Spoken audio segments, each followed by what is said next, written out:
Hello, this is Wes Bridle, and this is another Kingdom Calling Economic Update video. I've got two videos for you left that I'm shooting here today, and just all signs of inflation, facts about inflation, and perhaps signs that inflation could get really serious and really change your life. So I want to help you prepare, so I want to go through a lot of just facts of what's going on in the last few months. This video, like all of these I shoot, are really follow-ons to The Coming Storm, which is the video where I talked big picture about what's going on and what you need to prepare yourself and your family for. If you haven't seen that video, you need to go do that. There's a link where you can watch it for free right next to this video. Now let me jump into it.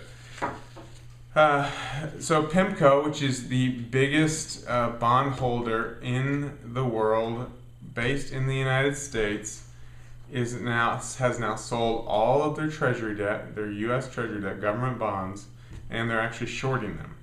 That's a pretty bad sign when the biggest and best doesn't want to hold our debt. They're from here. It's not like, if you decide you don't want to hold Japanese debt, well, it's pretty easy, assuming you're not Japanese. You just don't do that. They're here in America. Most of their customers are American. That's a really bad sign about the things that we've been talking about for a long time. The biggest and the best is now stated very clearly he agrees. The US dollar is not acting like a safe haven. We've had all this trouble in the Middle East, North Africa, the Japanese earthquake, all these problems in Europe.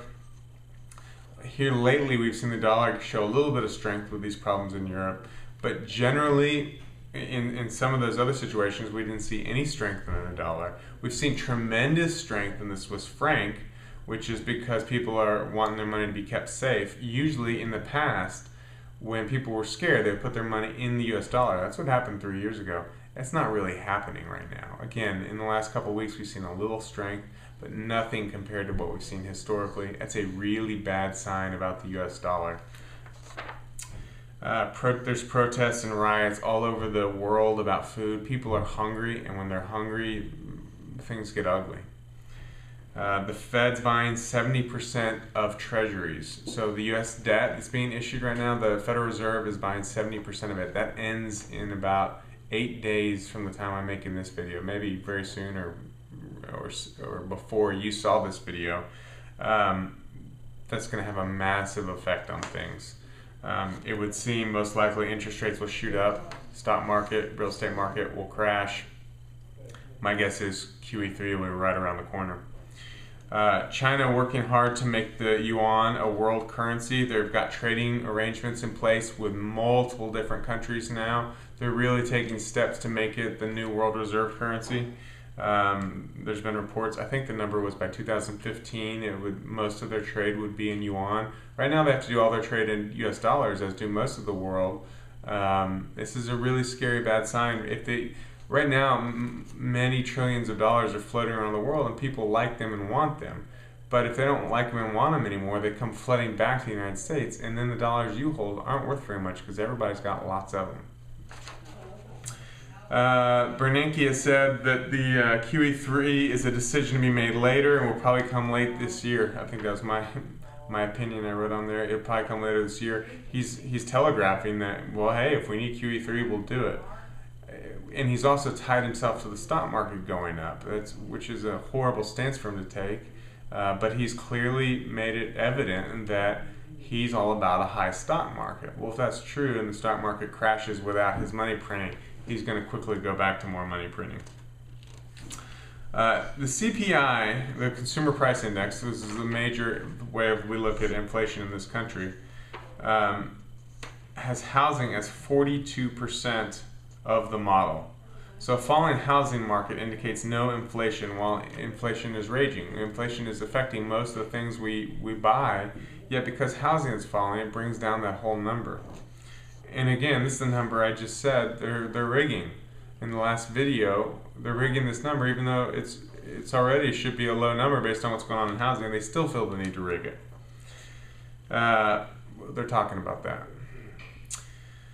Bernanke said a couple months back that he can fix inflation in 15 minutes if it were to pop up. Well, when Volcker came into power 30 years ago, it took him 3 years of having rates 5% above inflation in order to kill inflation finally. How is Bernanke so powerful he can do it in 15 minutes? And by the way, the UK has now, what Bernanke said was if inflation hits certain numbers, well then we just, turn a switch. Well, UK's gone over their numbers, they're not turning that switch. It's easy to say you'll do it, it's a lot harder to actually do it because there's consequences to these things. HSBC economist warns of food riots in Britain. So a lot of times we see food riots in Africa, Asia, the Middle East, and we think, oh, well, that's just third world countries, has nothing to do with us. Most probably you haven't been to those countries recently because they're every bit as first world as ours, in many instances. But perhaps this will wake you up. In Britain, HSBC is warning the United Kingdom, England, of having food riots. I would say they're probably not that far away from our country as well. Sam Zell fears the US dollar will lose world reserve status and America's standard of living will drastically reduce. So now earlier I talked about the best bond trader in the world, and now we've got the best real estate guy in the world, both talking about the same things that we've been telling you about here for a year and a half. This should sober you up. These guys are the best of the best, a whole lot smarter than I am, and now they're selling you the exact same thing that I've been telling you for a year and a half. I hope that makes you serious. OPEC countries slashed their holdings of treasuries by 9% in this recent study or analysis. So China is dropping, Japan is dropping, Middle East is dropping, the Fed's about to drop off here in a couple weeks. Who's left to buy treasuries? Again, that's a scary thing for the dollar. Bank of Japan did unprecedented money printing to prevent the stock market collapse after that earthquake. Just huge. Cost of living in America hits record high. Walmart says serious inflation is coming. Walmart has the best pricing power of any company, but they said that they can't put a lid on inflation. Prices are going to go up. They said, hey, we'll be able to handle it better than anyone else because we have the best ability to weather these storms, but prices are going up. There's just no getting around it. We've seen the other thing from other companies, Kimberly-Clark, McDonald's. Inflation is here. You've already known that, but the Fed, the government's kind of denying it, so it's just more and more signs that it's here. Corn stockpiles are plummeting. Prices are finally rising. Corn, wheat, like the main things that we eat.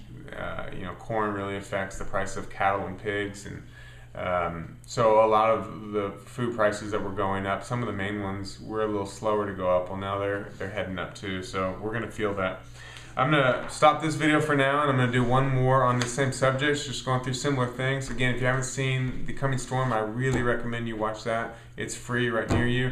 And thank you. God bless.